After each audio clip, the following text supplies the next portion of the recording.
Live from the streets of Washington, D.C., on the corner where sports and culture meets hip-hop. Sharing stories of the DMV and spitting fire for the whole damn country. This is First and Told with Chad Ricardo and Derrell Bouknight. What's up, my people, and welcome to the inaugural episode of First and Told. I'm Chad Ricardo, and that right there is my main man, Derrell Bouknight. We got a special guest in the building, D. Tell him who we talking to. Yeah, well, Chad, I am very excited to introduce today's guest. It is one of the best coaches, not only in the DMV, but in the entire nation, and that is my man, our guy, Steve Turner. Let me introduce him really fast for those of you who may not know Coach Turner. He has led Gonzaga's basketball team as its varsity head coach since 2004. Now in his 17th year as a leader on I Street, Coach Turner has amassed nearly 400 victories and has captured 4 WCAC titles in what is the best high school athletic conference in the country. Now, not only is Coach Turner a leader of men on the court, but he serves as a mentor to all of his players and all of the young men who go through the Gonzaga basketball program. We here at First and Told are so excited to welcome our very first guest, none other than Gonzaga College High School head basketball coach, Mr. Steve Turner. Coach, how's it going? How are you doing? Thank you for coming on the show. I'm great. I'm excited to be on here with you guys, and I appreciate you for the invite. Well, Coach, I know you, and Chad knows you, and we all know one another, and I want to get into your head a little bit to give those who may not know you a bit of perspective. I don't know if it's right to say basketball was not your first love, if it was another sport, if it was another activity, but you maybe ended up here in a bit of an unconventional way. So can you just talk about your journey and your process to get to where you are now? And in a nutshell, tell us, how did you get here? It's always been my first love, but I played some other sports besides basketball that I was pretty darn good at. So in high school I played basketball, I played soccer, and I played baseball. And if I had to say it, if I had one regret in life, is that I stopped playing baseball. When I look at what my man Tatis just signed for the other day, that's the biggest mistake in my life. I mean, to today, in real talk, as a freshman in high school, I still own the batting titles from JV and varsity in the same season. They'll never be broken at Blair High School. And I'd love to see around the country what other guys did this. So on JV, I batted .521, moved up to varsity and batted .600. Like, those are pretty darn good numbers. And then I stopped playing. Dumb me. The money I could have made or had an opportunity to make is, you start wondering. If you always say, I don't ever want to look back. I believe in, moving forward. It's the one decision I've always said, gosh, I wish I could go into a mic, into this little time warp and see what would have happened had I kept playing baseball. And then soccer was a blessing because it took me across the world. I got to play in England. I got to play in Ireland. I got to play in Wales. Played in the Robbie Cup up in Canada. And so that sport gave me an opportunity to go to places that maybe I never would have went in my life. But basketball was always the first love. Like, it's the one that I stuck with. I never thought that I'd be coaching. I thought I'd be doing what you guys are doing. My background is communications. I wanted to be the next JB. That was my ultimate goal. And I had a chance. I mean, he did something pretty incredible for me. And I wish, at some point I'll get to see him again and thank him, because I was working when I got back from college at Herb Gordon, Auto World.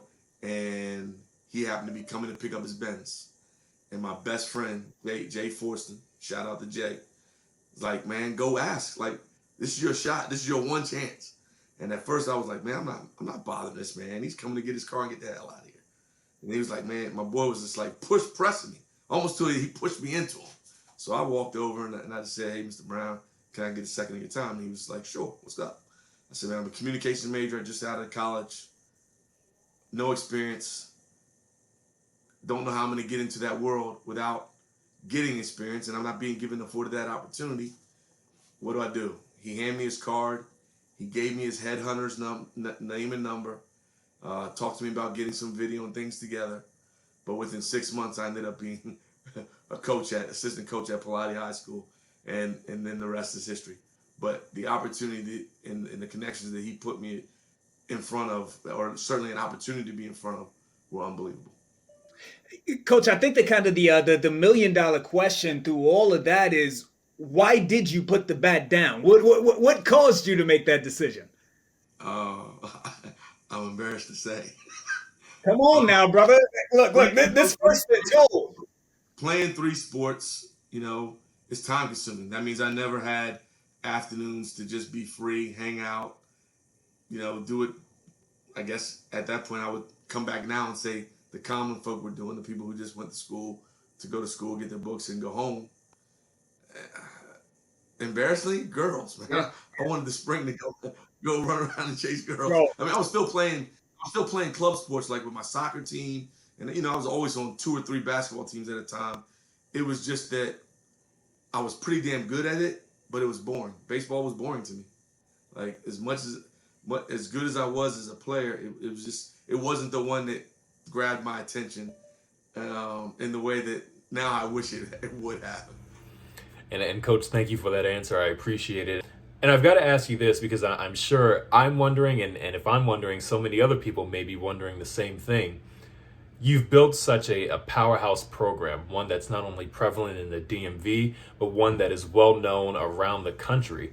And I want to know what motivates you? What is the one thing that gets you coming back each and every year to get better, to want to win more, to say, last year was good, but this year can be even better? What is that one thing that motivates you to not only be a better coach, but to find great players and to build a program that year in and year out competes for titles and for championships in your area and really throughout the country? The success of the kids, being able to be in a position where I feel like I can help to affect change. And at this level, there's still that opportunity. I think it's getting stolen at the next opportunities above, because kids are 1 foot in the door and 1 foot out the door at the same time. I think as a high school student, they're still vested in. I sometimes start to worry now that some of the things I see at the levels above me are definitely creeping into our game as well. The opportunities that are being afforded with these new, go be in the G League and get paid and not go to high school could eventually affect us. But I think even if that happened, it's only going to be for a select few of elite kids. So I don't think that should hit us. Could, but I don't think it will anytime soon. But for me, it's about the success of the kids. Really, truly taking advantage of Gonzaga's education. What I like to say is I think we're the best of the whole. There's a lot of schools I think athletically compared to us, and then there's some schools that I think academically compared to us. But I think as one institution, we have it the best as the whole. Sometimes it's a double-edged sword, because it affects the kids that I can't recruit, that I would love to coach, and those kids, maybe they're just not as strong in the classroom, and I can't go after them. But for me, it's fitting. It's that puzzle every year. Like, when you lose guys, how do you find those pieces to the puzzle to fit what you feel is the formula for your team success, and as well as the individual success? Because I think it's twofold. You're serving every individual, but you're trying your best to serve them through a group, and then it's just trying to, I think what keeps me hungry is trying to be able to convince each and every kid and each and every family that there's a proper way to do this. And so sometimes it can be a drag out fight, to be honest with you. But when they I think when they really, parents and families, look down and look at the success of the kids before them and understand that you got to respect the process, and everything doesn't happen overnight. That's the challenge that keeps me going and keeps me hungry. And I think the challenge of not being able to load up with stud every year is a fun challenge, because there's no doubt that most nights, certainly at the top of our league, I'm going into a gunfight with a 6 shooter that might have a couple bullets missing, and a couple of them other guys. Y'all know who I'm talking about. They shooting AK-47s that are fully loaded with a second strap over their shoulder. And so for me, that's been the fun challenge is that doing more with I think with less, and being able to bring this thing to national prominence and hopefully be able to keep it there for as long as Gonzaga will have me. So look, fellas. Both of you two with your Gonzaga ties and everything else, bro. Look, I'm a kid from the 757, right? So I come from down in the Hampton area, Bethel High School to be exact. I went to the same school that Allen Iverson came from, and when I graduated even college, forget high school, when I graduated college, nobody could have told me that there was better sports being played than there was down in the 757. Then I started working with a sports company here, and my first trip was to DeMatha. And speaking of the devil, right? But my first trip was to and I said, my God, like I've never seen anything like this at all. Coming from the 757, there really were no private schools, but there certainly were no private schools like the ones that we see in the WCAC. I look at Gonzaga, I walk you all's campus, and I'm mesmerized. I got a son right now that's 13 months old, and if he can one day be a Gonzaga man, our life will be blessed, especially coming from individuals like the two of you. But get into my question here. I would have never, growing up in the 757, not only known that schools like Gonzaga existed, but I certainly would not have imagined that if they did, that a black man could be a head coach and a leader of the program. Nowadays, coach, though, I look around and not only do we have you here at Gonzaga, we got Coach Travers at Gonzaga, we got Coach Singletary at Sidwell, we got Coach Dudley at Sidwell, Coach Liddell out there at Murray. But, Coach, going back to 22 years ago, now everybody knows Coach Stephen Turner, right? Everybody knows you now. But going back 20 years ago, what was it like then? What challenges did you face then as a young black coach leading an institution such as the one that you're at? Um, I think those who now shake my hand and pat me on the back, that didn't believe me in the beginning. I heard the whispers, I heard the questions. My first 2 years, like it's funny because my first 2 years, you look at the records, and you don't. If you're not smart enough to look at the whole, you wouldn't get it. So my first 2 years, my first year, I had a team talented enough to win the league. What happened that year was, I I I think I mistakenly gave those seniors an opportunity to write their path. And I say that in that I went to them because I understand change. You've been playing for someone else who I was then that guy when he was kicking you in the butt, stroking you on the back. Now I have to be in his seat. I'm moving the 18 inches over. And the question I gave to those guys was, we could go one of two ways. This is my first year. You let me do everything the way I want, or I'll figure it out to try my best to give you a version of the man who just left mixed in with a version of me. And that might have been the better course. But they said, Coach, do it your way. But they couldn't handle it. Like, it was a struggle. It really was. It became a struggle for them, being so used to me being the guy that built them up. Sometimes when maybe they were broken down. And if I had it to do all over again, I probably would have done a mixture versus just doing it solely my way. But I think for me, when I, now being selfish, for me, it was better that I did it that way, being me. Because then at some point there was going to have to be a change. So better to happen now than later.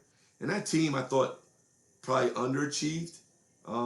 Still right there in the mix in some pretty darn good games, but we could never really just get over that hump to be where I thought we could have been with the talent that we have on the team. Then the next year we go below 500, but people forget. The number one team that year was Paul VI, coached by Levi Franklin, who's the head coach at Potomac. That senior night, I mean, when I say pulled out pulled out the belt, pulled my pants down, and beat me bare butt 30 on their senior night at their place. But we came back a week later, knocked them out of the playoffs in the first round. Only 3 free throws away from being in the championship. And so, like, you had these doubters saying, oh, he's not the guy. And I'm like, if you really know basketball, he doesn't even have his own players. He didn't even board in his first class. Like, he's going to be all right. And then the blessing was I had a president and a headmaster at the time who believed in me. I mean, they, on individual occasions, went to my wife and told her to tell Steve, who cares what the naysayers are saying? We believe in him. We know he's got to be able to get in his own guys, and that's not a 1-year deal. That's a few years. When those guys get to be juniors and seniors, yes, then we do have the ability to judge if he's the right guy or not. But we know this is not a 1 to 2 year turnaround, and it wasn't a turnaround. We're just coming off of being in the championship in Coach Myers' last year, and winning his first ever city title and WCAC championship 2 years prior to me taking over. So it wasn't like Gonzaga was in the dumps, and having the support of I'm gonna keep it, since you went there with the black and white, 2 white males. First and told, brother. No, to have the support of 2 white males who believed in me as a young black male to be the first black head coach in Gonzaga's history for hoops was powerful. Knowing I had their support made it easy for me to brush off all those who 1 minute wanted to shake my hand and smile on my face, but then behind my back, they're calling for my head. And that's the stuff that's what fuels me, is putting doubters to rest. That's the other part that I would say that I don't really talk about. It's probably the first time I've ever verbalized this. Putting doubters to rest. Like, if you doubt me, you're in for some stuff. I love to say the other word right now, but I'm gonna keep it PG. I'm gonna keep it PG. And so there's no one in this world that believes in me more than I believe in myself. I'll say maybe my wife, but other than that, there's nobody in this world. My wife and my mom. Let me take that back. But there's nobody that believes in me more than I do myself, and I'm confident in who I am as a person. And when the chips are down, that's when I fight the hardest. And I did a episode on my own podcast that was called "Fall Down, Get Back Up." I've been there. I've lost 100 pounds before. Put it back on right now. I'm losing it again. Lost 20 in the last 6 weeks. If you doubt me, man, it's the worst thing to do, because I'm gonna find a way to succeed. And for Gonzaga, man, I didn't go to Gonzaga like Derrell. I wish I would have had the opportunity, knowing what I know from my 22 years spent on I Street thus far. There are things that place can create for people in their future that's unbelievable. And I'm sorry, it's not to knock anybody else. There's no other school like that in the DMV, and there's no other school like that in the country. And it's hard to explain it. And Derrell, you know what I'm saying. It's hard to tell somebody it. You have to live it.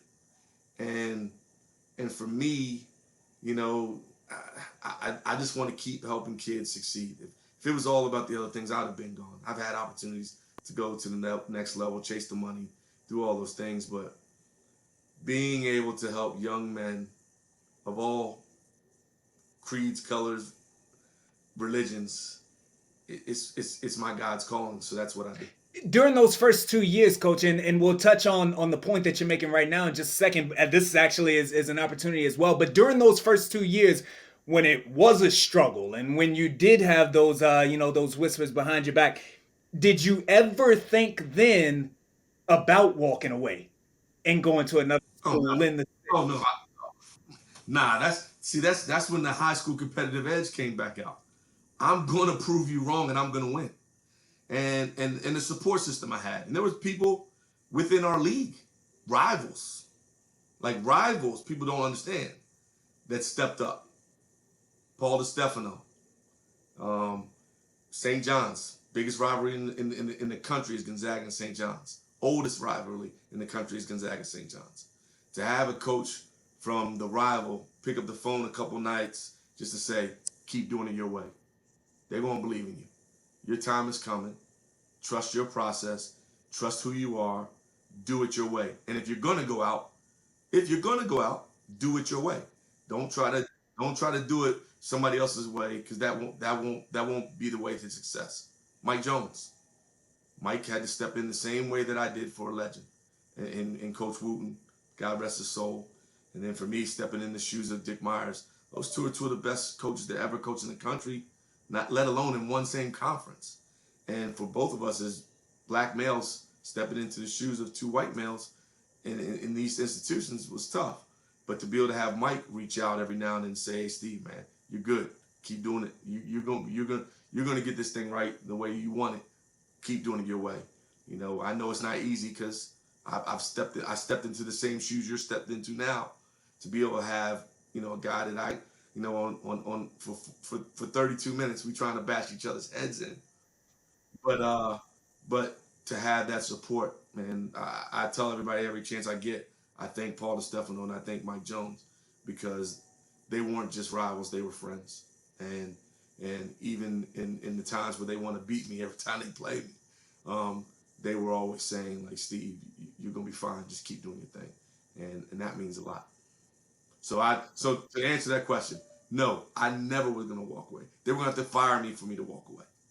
You care about the kids not only at Gonzaga but also throughout the community. I know you and I have talked about the fact, the partnerships and the coalitions that you're building with other coaches to be able to help other kids. Crystallize for us here what it is that you are doing right now to help other kids, the less fortunate that are not at Gonzaga, and how do you hope to continue building those bridges in the future? Well, I mean, I don't care who they are, and certainly if you're having troubles with your recruitment, uh, and I can help in any way because of the connections and the ties that I have, I'm here for those kids. But but more than that, just still being a mentor and a father figure and a male role model to any kid. Doesn't have to be a Gonzaga kid. Is who I am and what I do. And I mean, there's kids who are in other schools right here in the DMV, seniors right now, that I'm reaching out to colleges for because I just want to help kids. That's always been my thing. Is if I'm in this position and I sit in this seat and I can help the kids of Gonzaga, along with even helping others, I'm going to do that. Every kid at Gonzaga can't go and isn't for every university in the country. There are kids that I come across and play against. There are kids that I come across just from watching games. If I can help that young man or even young lady, um, help to achieve their dreams and their goals, then I'm going to be here to do it. And there's some kids right now in the DMV that I'm doing that for. And certainly, as you talked about my cohort that developed over this pandemic, man, we're all in this thing together, and it's a group of about 13 to 15 coaches in the DMV, and we've made a solemn pact that we're going to do whatever it takes to help any and every kid that we can, and know that just because the kid doesn't wear purple doesn't mean he's not my kid. I have I have made that pledge that any kid that I can help in the DMV is my kid. Have you had to personally adjust your everyday life in terms of going from coach to specifically father figure or specifically mentor or shoulder to lean on or shoulder to cry on or source of encouragement? Have you had to adjust the way you approach things given the pandemic, and how do things differ now as opposed to maybe this time last year when you were playing in what is quote unquote a normal time? How have you adjusted, or have you had to adjust anything at all? Great question. Great question. I haven't felt like I've had to change from being a coach. Um, I mean, I think that's always going to be who I am. I think it's always been who I am even before I knew I was going to be a coach. Um, I think back to just being on the playground. I was the guy setting up the teams, putting guys together. You think back to the things you did growing up that you say, "Oh wow, I was already doing this before I knew I was doing this." But the pandemic was tough. It hit me in a lot of ways.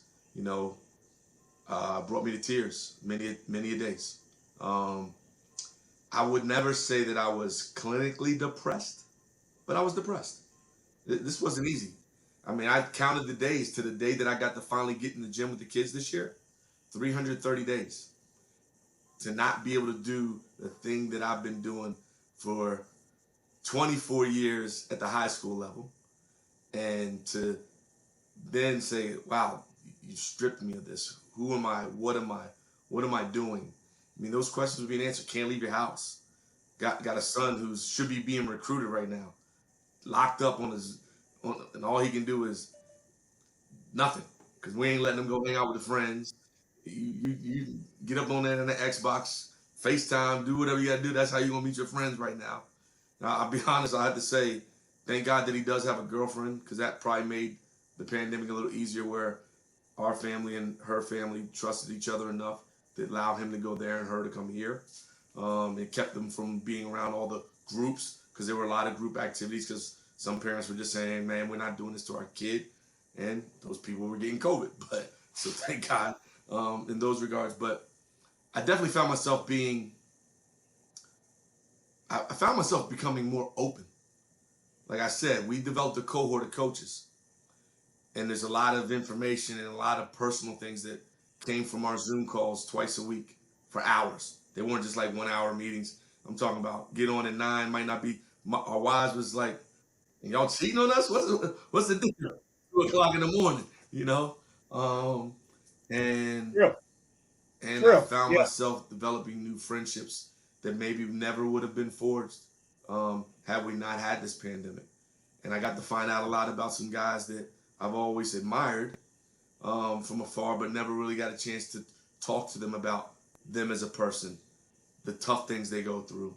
So what I found from that was an ability to even be a greater coach, a greater man, a better mentor for my own boys of I Street.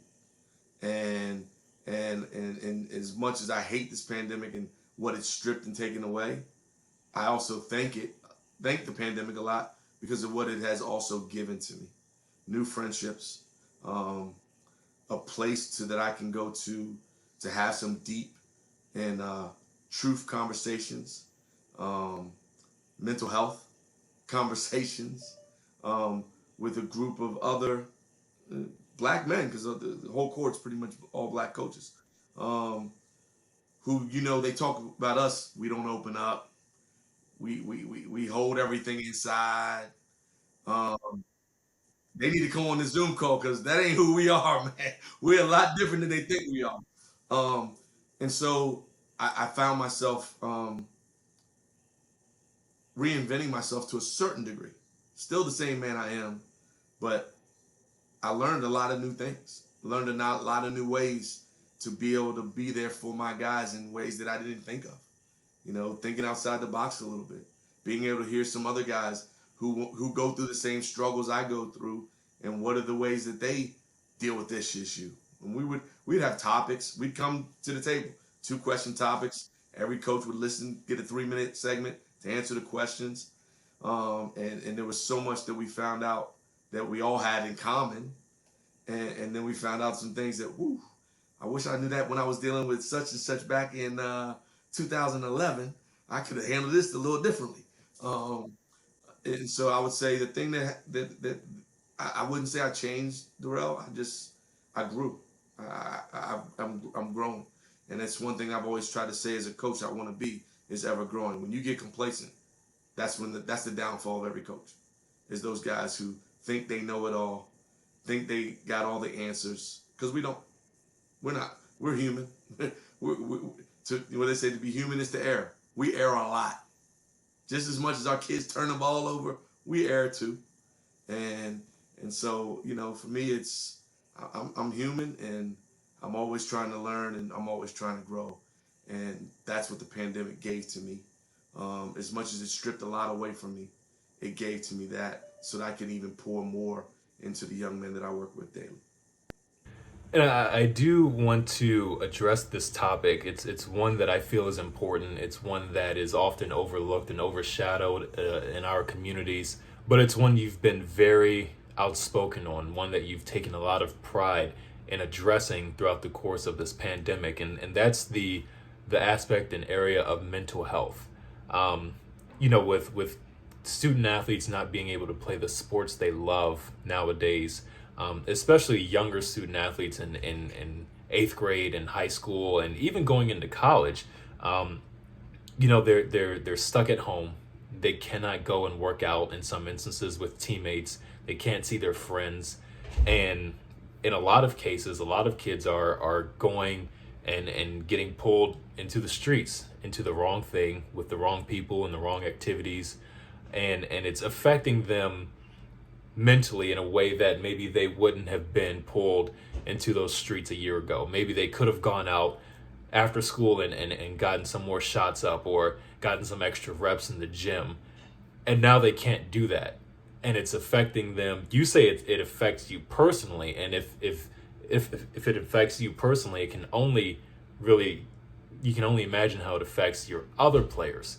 So I want to know, why is mental health one of, or maybe the most important thing that you've talked about and been so outspoken about throughout the course of the past 9-10 months, especially with the decisions to not go back and play any sports? And why do you think the mental health aspect of everything is so important, especially when addressing our youth in this specific time? Well, as a dad, I've had to deal with it within my own family. Um, and and I just know how this thing was affecting me directly. Like, to be, almost felt like I was locked, to be locked in. Like, that's not, this is supposed to be land of free. And and for a 9 month period, we were locked in. Like, that wasn't comfortable. That wasn't fun. Um, and I just kept thinking about, like, when I'm going through stuff, I start thinking about, well, what about my players? What are they? How are they feeling? And then it got deeper. You're having these conversations with these other coaches, and you're hearing the stories of their kids. And so for me, it was like when Mayor Bowser put that lockdown on DC sports, I was afraid, and I probably wasn't as afraid for my own kids. Our kids are pretty, got opportunities. They have resources afforded to them that a lot of people don't. And that's not every kid at Gonzaga, but the majority do. When I start thinking about the public school kids, they don't. I'm a product of public school. Not in DC, but just outside of DC. Blair High School. Blair High School could have been Blair High School at the time when I was at Blair could have easily been a public school in the inner city. So when I start thinking to those kids, and the things that I know, I hear my cohort talk about that pull at them, and knowing that the sport has kept them from things that we don't want them to be involved with, immediately my first thing is, she's sending the kids back to the street. I'm not trying to put all the blame on the mayor. It's not all on her. It's not on. She's trying to protect people too. So I want to make sure I give that disclaimer. This is not just on her. She has to do what she thinks is totally best. But I was just surprised at how she went with, well, the little kids can go play, but the older kids can't. And I'm saying, well, the little kids are going to be protected by their parents, because they are the ones who are taking them to the gym, bringing them home, making sure they're okay. But when we start putting our older kids, our high school level kids, middle school level kids, in a position to not have activity and structure, we know what the hell happens. Because they're not sitting at home with mask on, coach. No, because you got to remember, there are also the families that mom's working 2 jobs to try to make ends meet. Sometimes those kids are coming home from their practice to take care of their little siblings. And if you leave them in a position where the streets can grab them, streets gonna grab them. I don't care. I don't care what you think. If you think any differently, you're crazy and you're a fool. Streets gonna grab them. So for me, it was like, here's a group, along with even my group. My kids were sick of, them kids were tired of being on the screen. They want to see their friends. I mean, I had the arguments in my own house. Dad, it's just such and such and such and such. You know their families. Yeah, I do, but I don't know what they're doing. I can't. If this was no pandemic, yeah, go. What time you need me to drop you off? I'll pick you back up. But we're not doing that right now. You got you got a mother-in-law, my mother-in-law, his grandmother, who's 80 something years old in the house. You bring COVID back, we don't know what could happen to her.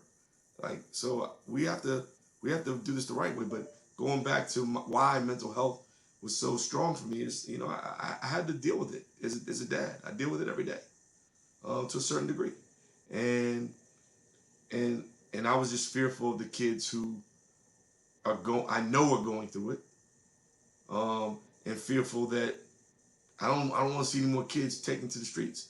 I lived through the murder capital when we were the nation's murder capital, drugs and selling drugs and kids. We got kids getting jumped into gangs and all that other stuff. Basketball, football, I don't care, tiddlywinks, soccer, fencing. It's been a way out for a lot of kids.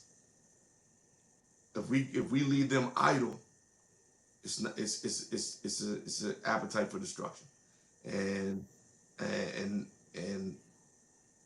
I know what I was going through mentally, so I could only imagine what an adolescent was going through mentally.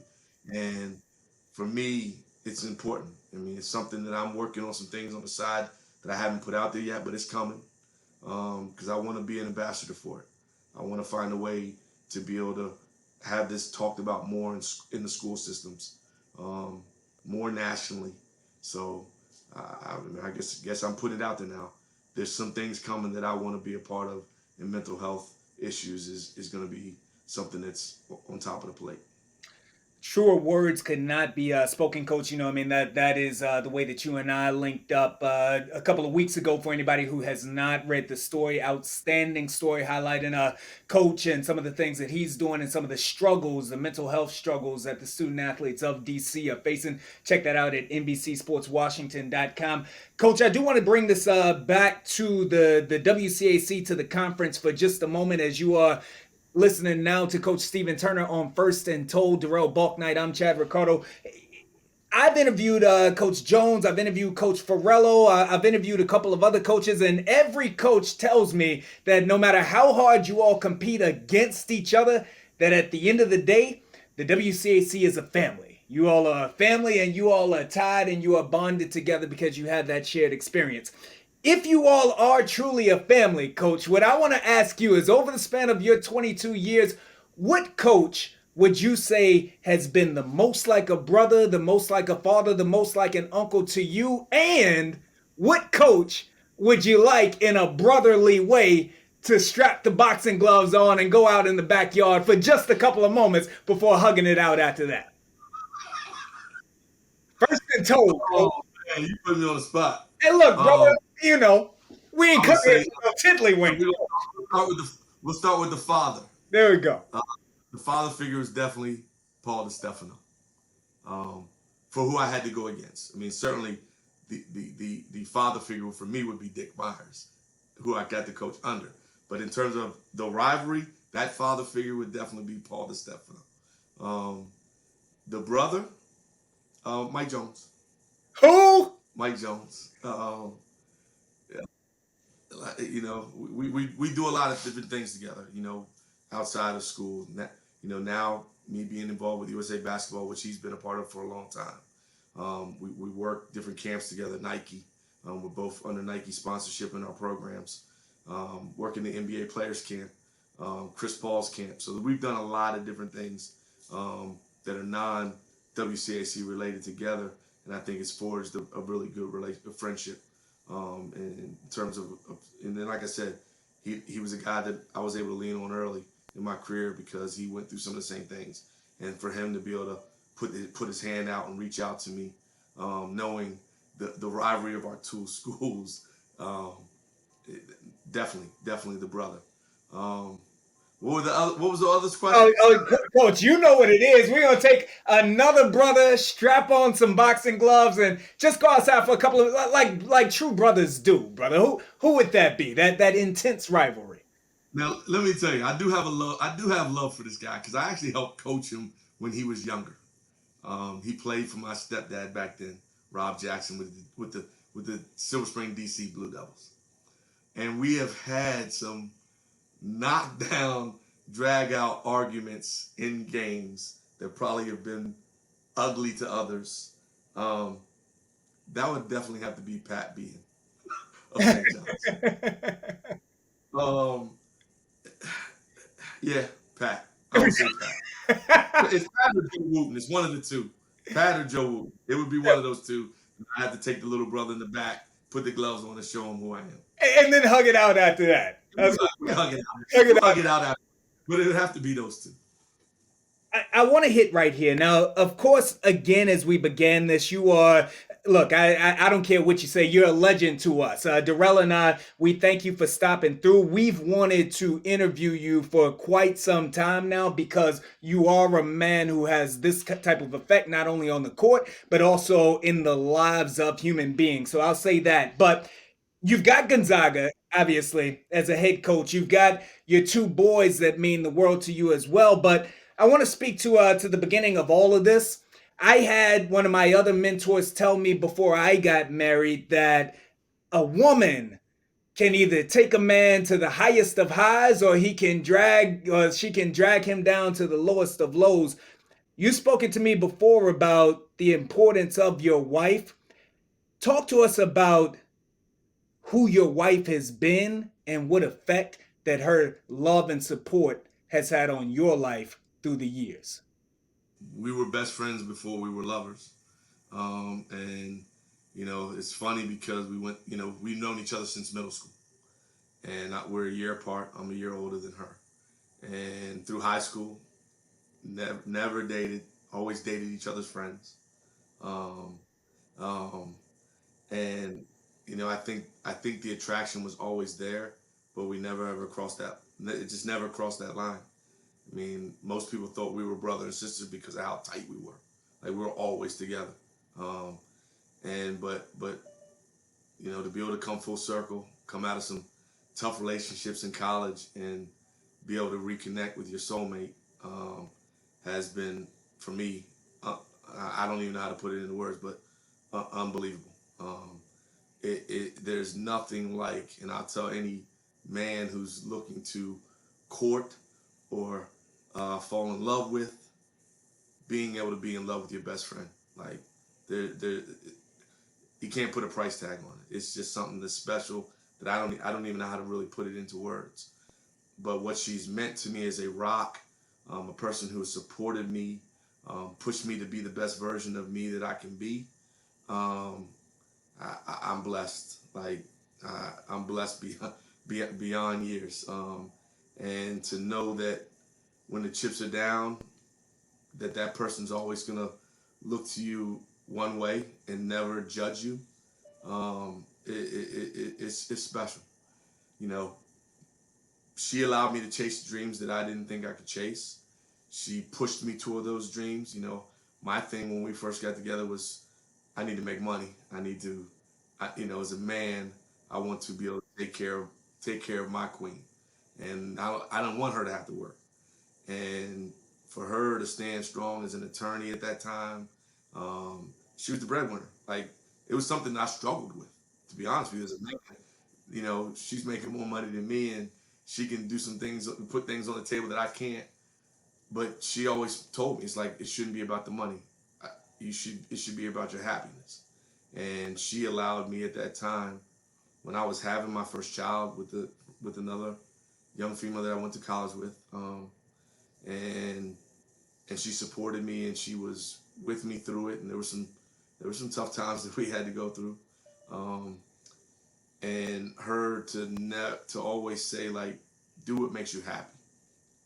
Like I'll never forget her saying that, and she still says it. Like, do what makes you happy. And I can tell you, for 24 years, and certainly the 22 years of being the head coach at Gonzaga, I wake up every day blessed and happy to do what I get to do, and that is coach, counsel, and mentor young men of I Street. And I would have never been able to be in that position if I didn't trust her and trust her words of all the other stuff will come into place. Just be happy with what you're doing. And then it went full circle. She got burnt out with being an attorney, and I told her the same things, like, stop chasing the money. Like, go do something that makes you happy. And now she gets to do what she likes to do, and that's helping others. She's started her own acupuncture practice. She had to go back to school for a few years to do that. Allowed me to be the breadwinner, and allows me to be the breadwinner now. She's still building that practice.